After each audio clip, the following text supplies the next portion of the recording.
Hello everyone, welcome to everything in one platter.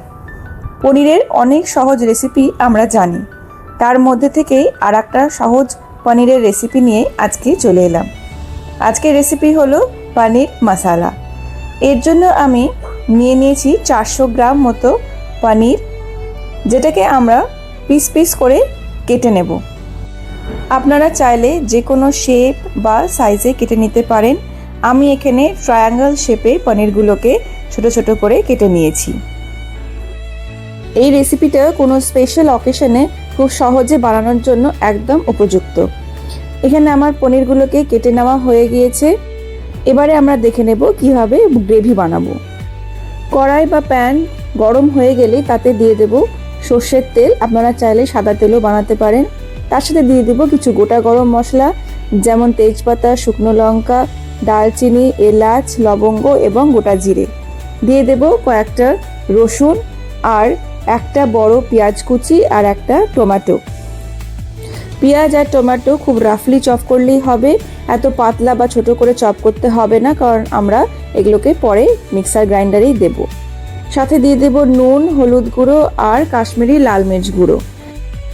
একটু নেড়ে নেব আর তারপরে দিয়ে দেব ঢাকা 3-4 মিনিটের জন্য, যাতে টমেটো আর পেঁয়াজ ভালো করে সেদ্ধ হয়ে যায়।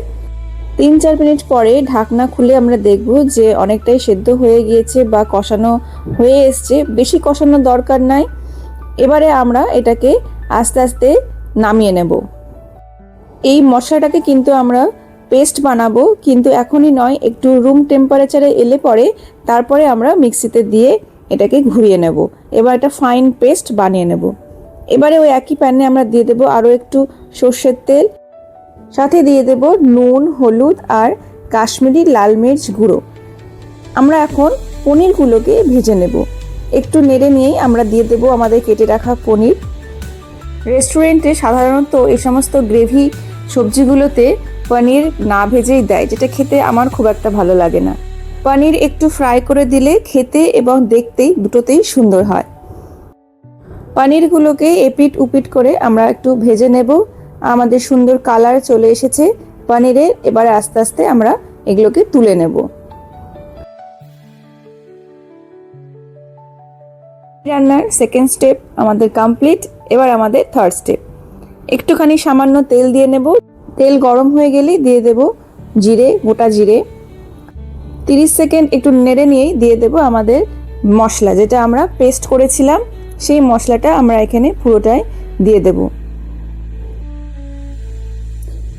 একবার নেড়ে নিয়ে দিয়ে দেব স্বাদ মতো লঙ্কার গুঁড়ো আর আদা বাটা। মশলার সাথে লঙ্কার গুঁড়ো আর আদা বাটাকে ভালো করে আমরা একটু ফ্রাই করে নেব। মশলা যাতে না লেগে যায় সেই জন্য আমরা যে বাটিতে আমাদের পেস্ট ছিল সেটাতে একটু জল দিয়ে একটু গুলে নিয়ে বাকি জলটুকু আমরা এতে ঢেলে দেব। এবারে আমরা ততক্ষণ অবধি নাড়তে থাকবো বা কষাতে থাকবো যতক্ষণ না মশলা আর তেল আলাদা হয়ে যায় এবং ভালো করে কাঁচা মশলার গন্ধগুলো চলে যায়। প্রায় 10 মিনিট পরে আমাদের মশলা কষানো হয়ে গিয়েছে আর কালারও একটু চেঞ্জ হয়ে গেছে। এবারে আমরা দিয়ে দেব গরম জল, ঠান্ডা জল দেবেন না। এবারে গ্রেভিটাকে একটু ভালো করে আমরা মিশিয়ে নেব আর তারপরে কিছুক্ষণ ফুটে উঠলে দিয়ে দেব আমরা কসুরি মেথি। কসুরি মেথিকে আগে হাতে একটু কচলে নিয়ে তারপরে আমরা দেব। আর দিয়ে দেব 1 চামচ মতো গরম মশলা গুঁড়ো। এরপরে মশলার সাথে ভালো করে মিশিয়ে নেব আর 2 মিনিট পরে দিয়ে দেব আমাদের ভেজে রাখা পনির। আমাদের যে গ্রেভি তৈরি হয়েছে তার সাথে আমরা পনিরকে ভালো করে মিশিয়ে নিতে হবে। এখানে গ্রেভির পরিমাণটা আপনাদের কনসিস্টেন্সি যেরকম চান সেই অনুসারেই জলটা দেবেন এবং গ্রেভিটা রাখবেন। একটুখানি টেস্ট করে নিয়ে এই সময় দেখে নিতে হবে নুনের পরিমাণ ঠিক আছে কিনা। আমার একটু কম ছিল, সেজন্য আর একটু দিয়ে দিলাম। আর তাহলেই আমাদের মশলা পনির একদম রেডি। গ্রেভি বেশি ঘন করবেন না, তাহলে পরে একদমই জমে যাবে। খুব কম সময়ে একটা খুব ভালো স্পাইসি পনিরের রেসিপি এটা। উপরে একটু ক্রিম ছড়িয়ে নিয়ে জাস্ট ফর ডেকোরেশন আপনারা চাইলে উপর থেকে একটু ধনেপাতাও ছড়িয়ে দিতে পারেন। পরোটা বা রুটির সাথে খেতে এই রেসিপিটা খুবই ভালো লাগে। কেমন লাগলো অবশ্যই জানাবেন। Thank you.